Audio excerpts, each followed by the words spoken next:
Excuse me, கொஞ்சம் phone தர முடியுமா? அர்ஜென்ட்டாக ஒரு கால் பண்ணணும், பண்ணிட்டு கொடுத்துட்றேன். ஃபோனுங்களா? இந்தாங்க. தேங்க்யூ. கணக்கா இன்னும் இருக்கா என்னவோ மயக்கம். அண்ணா இந்தாங்கண்ணா, தேங்க்யூ வெரி மச். அண்ணா இந்த நம்பர் மட்டும் டெலிட் பண்ணிடுறீங்களா? ஏன் டெலிட் பண்ண சொல்கிறீங்க? இல்லை, ஏதோ மிஸ்யூஸ் பண்ணிட்டீங்கன்னா அதான். மிஸ்யூஸ் பண்ணிடுவாங்கன்னு பயம் இருந்துச்சுன்னா எதுக்கு ஃபோன் வாங்குறீங்க? எதுக்கு ஃபோன் கேட்குறீங்க? இப்போ நான் ஒரு உதவி செஞ்சதுக்கு என்னை வந்து அவமானப்படுத்த மாதிரி தானே ஆச்சு. ஓ சாரிண்ணா, இனி அந்த மாதிரிலாம் கேட்க மாட்டேண்ணா. சாரிண்ணா. சரி, நான் டெலிட் பண்ணிடுறேன். இந்த மாதிரி தான் நிறையா பேர் வந்து ஒரு ஃபோன் பண்ணிட்டு தரட்டமான்னு நம்மகிட்ட ஹெல்ப் கேட்குறாங்க. நம்மளும் ஃபோனை கொடுத்துட்றோம்.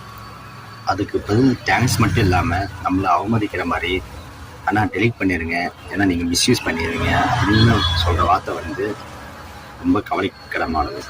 அதாவது ஒருத்தட்ட ஹெல்ப் பண்ணுறோம்னா அவங்க மனசை வந்து ஹெல்ப் பண்ணி கூடயும் காயப்படுத்துகிற மாதிரி. அதனால் தயவு செஞ்சு இந்த மாதிரி யாரும் பண்ணாதீங்க, சரிங்களா? அந்த மாதிரி பண்ணக்கூடாது. விழிப்புணர்வு வீடியோ தான் இந்த வீடியோ. பிடிச்சிருந்தா லைக் பண்ணுங்கள், ஷேர் பண்ணுங்கள், கமெண்ட் பண்ணுங்கள்.